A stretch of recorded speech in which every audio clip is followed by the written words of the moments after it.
Okay, this video will talk about the solution for assignment 2. And similar to last time, we have two problems. So let us begin.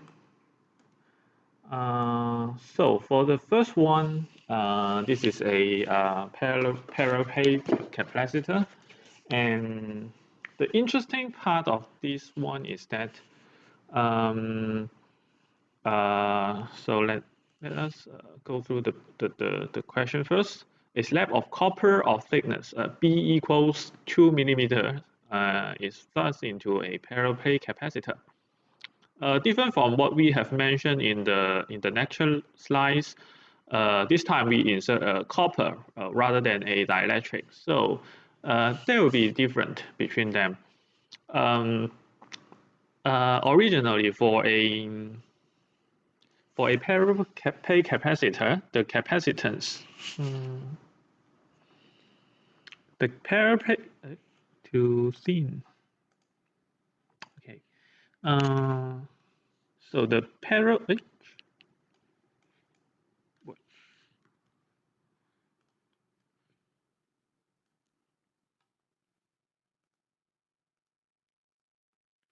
Okay, so the parallel plate capacitor should be something like a C equals epsilon 0 times A over D when there is nothing is inserted into a capacitor. If we insert a dielectric, so this is a normal parallel plate capacitor, and as long as we insert something like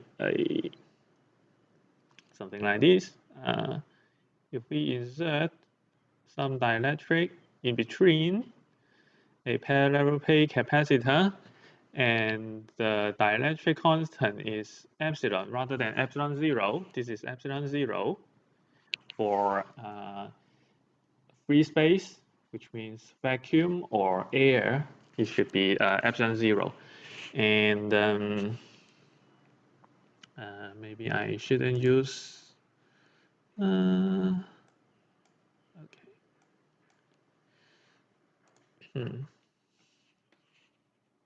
Epsilon 0, and I should maybe something like this to mention the dielectric for this part.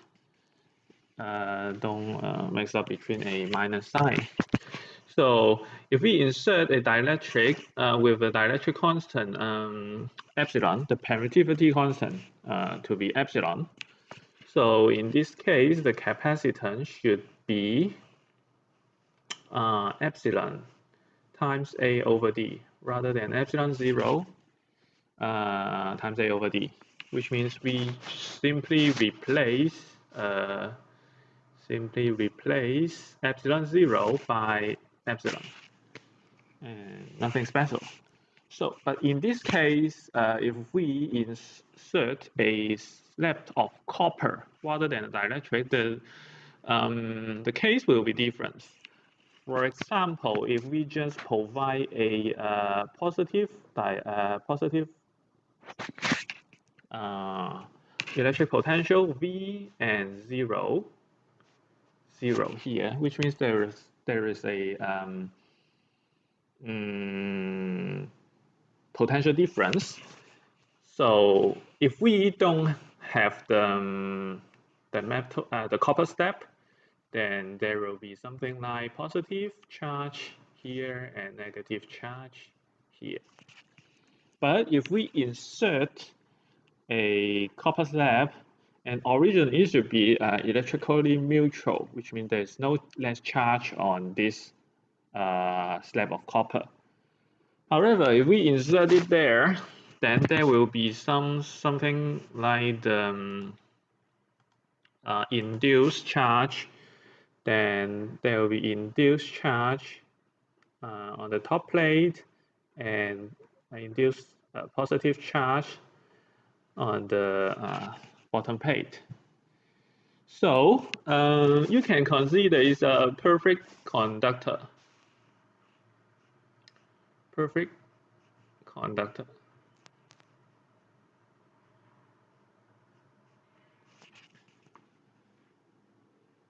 which means you can just regard it as a originally is something like this, and then you can regard it as something like this.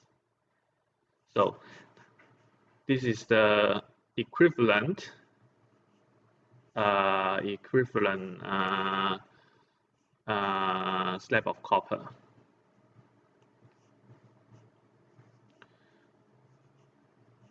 In between. So it's just like two parallel plate, and then you use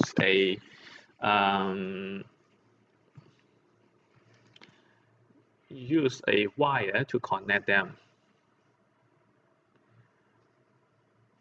In this case, it's just like C1, something like this. So for part A,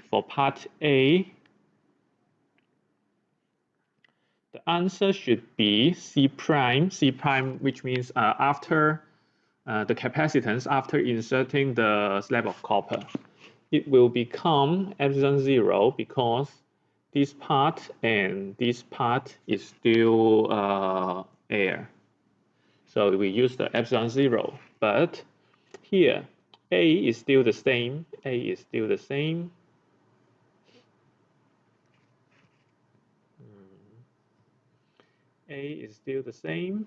However, in the denominator, it will become D minus B,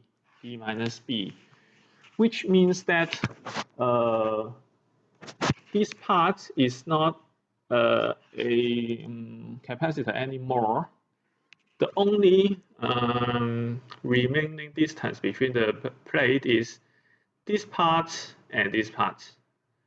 So no matter what is the height of this slab of copper, the remaining distance between the two parallel plates is D minus B, which means D is the whole height between the original two plates, and B is the thickness. B is the thickness of the slab of copper. So we use D minus B in here. And then the remaining part is simple. We just substitute all the number in it. So epsilon 0 is 8.85 times 10 to minus 12. And A is 2.4 centimeter, which means 2.4 times 10 to minus 4. 2.4 times 10 to minus 4.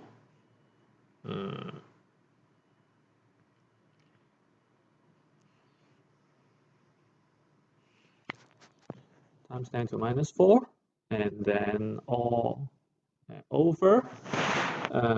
D is 5, B is 2 millimeter. So 5 minus 2 times 10 to minus 3. Because we use the SI unit, should be meter square, something like that.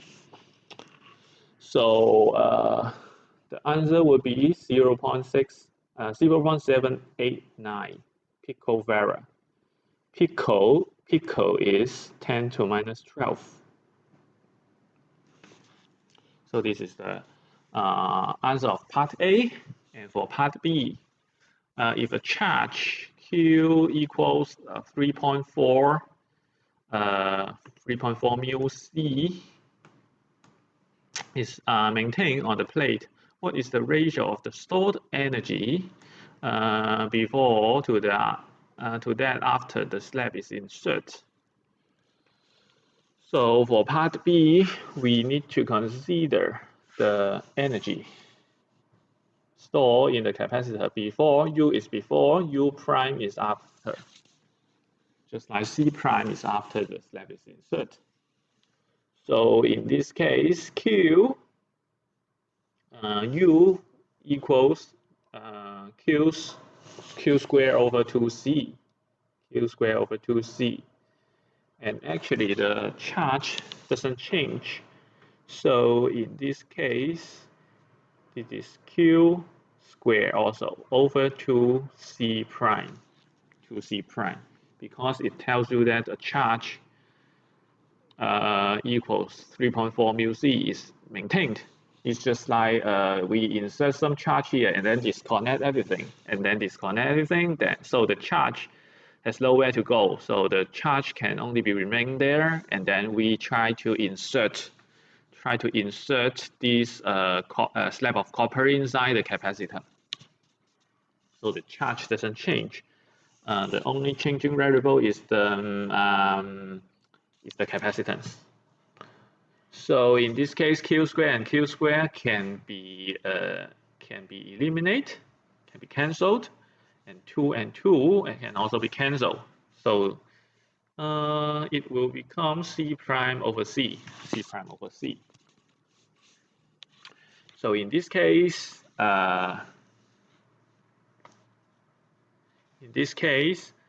C prime is epsilon 0 A D minus B, and C is epsilon 0 A over D. So similarly, we cancel epsilon 0, cancel A. So the remaining terms are D over D minus B. D minus D over B. And actually it would become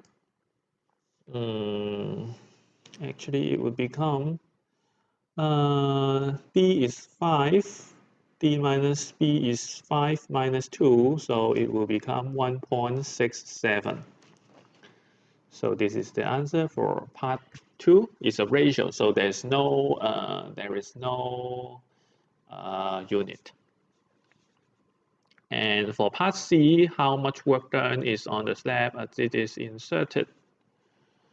So for part C, work done is W equals delta U equals U prime minus U.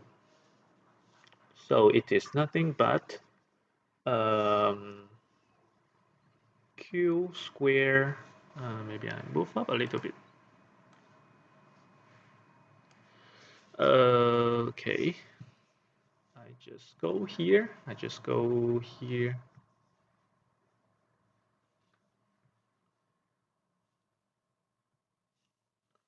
So this is Q square over 2, 1 over C prime minus 1 over C. So actually this is this term minus this term. And then we factor out Q square over 2. And then actually C prime is this one, and C is this one. So we substitute into here. So we will have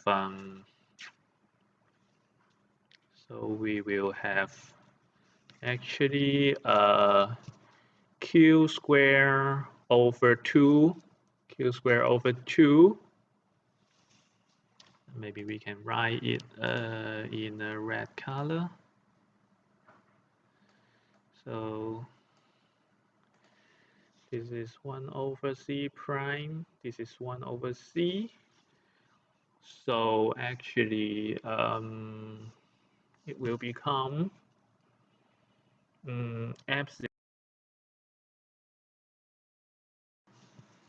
And then we have D minus B minus D, something like this.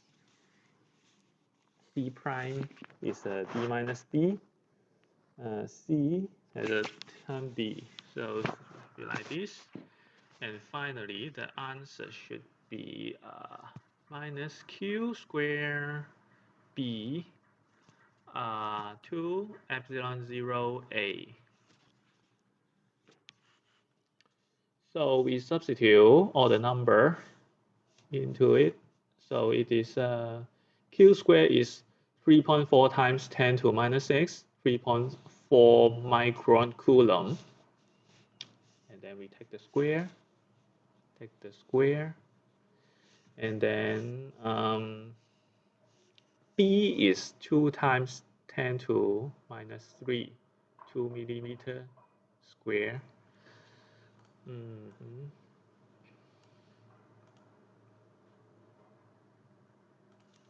Next,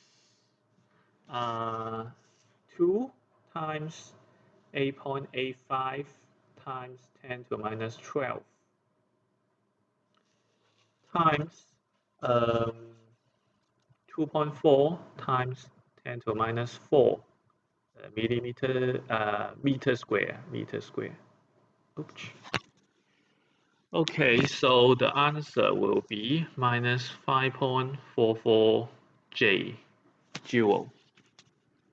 So this is the answer, the work done for this part. So for part D, is asked you about is the slab is stuck in, or must it be pushed in, So actually the answer, so actually the answer for this part is, for part D, since W is smaller than 0, which means that the slab is sucked in.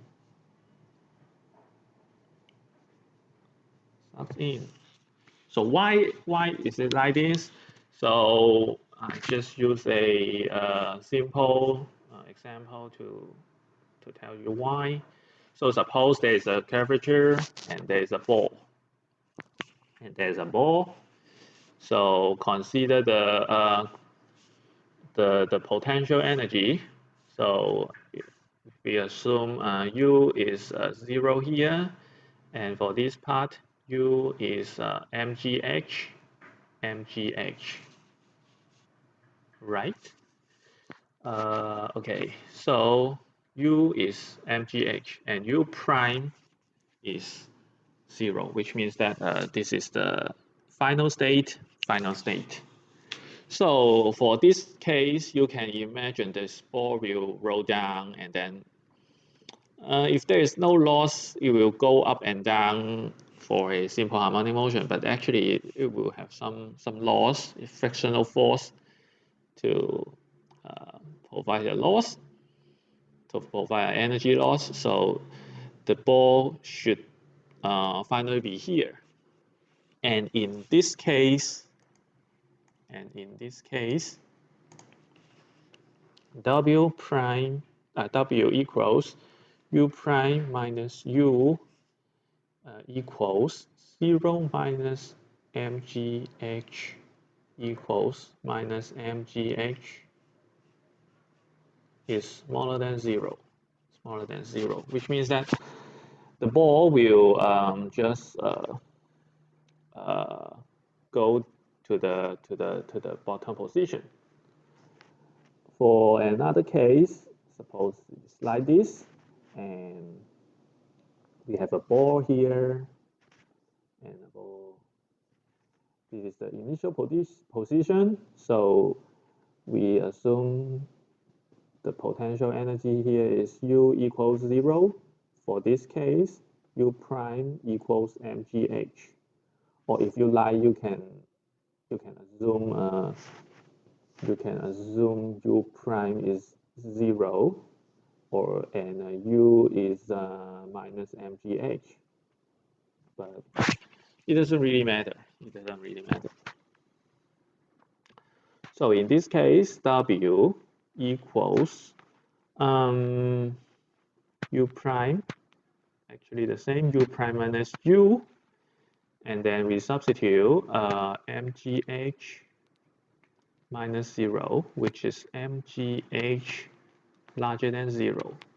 In this case, we must push this ball to this position rather than just leave it and then it will go up. So this is the solution for this is the solution for problem 1, and for problem 2 it is pretty easy. So actually An isolated conducting sphere has a 10 cm radius. One wire carry a current, this into it, and this out of it. How long would it take for the sphere to increase in the potential by 1000 volt? 1000 volt. So even for this problem, there are no figure. We can try to draw it out. So there is a sphere. The radius is 10 centimeter. 10 centimeter. So it is actually a capacitor. A capacitor. In chapter 25, we know that actually we can have parallel sphere. So one is inside, one is outside, and then we can calculate the capacitance between them. And a special case of that is for the outer sphere, it is infinity large, so it is nothing. So as long as we have a spherical ball, we can regard it as a capacitor. Regard it as a capacitor. So, okay.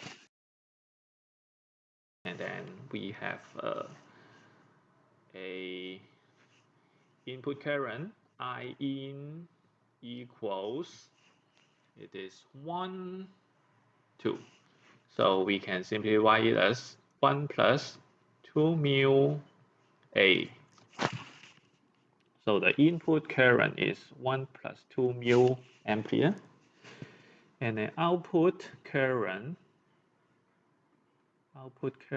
is 1 ampere, which means that there are 2 mu ampere current is accumulate at this capacitor or at this sphere. So so there are several equations we need to consider. The first one is, as we know, it is a capacitor. It should be something like delta Q equals C delta V. Originally, Q equals CV, but as long as C is a constant, so we have a delta Q equals C times delta V. C times delta V. And the second one we need to consider is delta Q equals I delta T. Likewise, we know that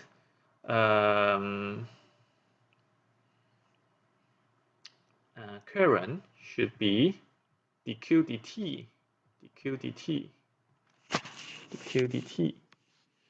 So in this case, suppose this dq and dt are dq is just a constant, so we can approximate it as delta q equals I delta t. And then the third one would be C equals 4 pi epsilon 0 r. So this is an equation in chapter 25. So finally, we can write it as delta V equals delta Q over C. This is the first equation, and then we substitute the third one, then we will have delta Q 4 pi epsilon 0 r. This is the third one, and then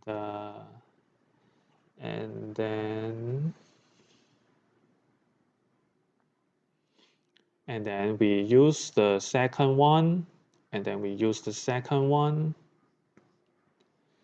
So this is still 4 pi epsilon 0 r. And then we use the second one, it will become I in minus I out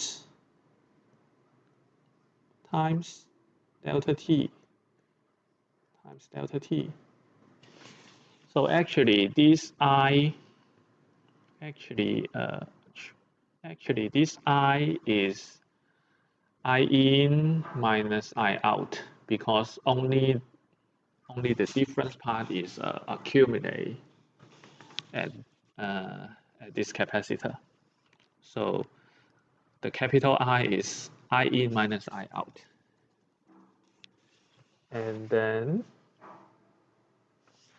so we try to rearrange, well,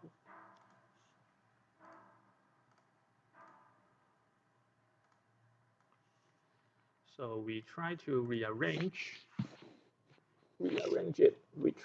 We would like to find the time, how long would it take for the speed to increase.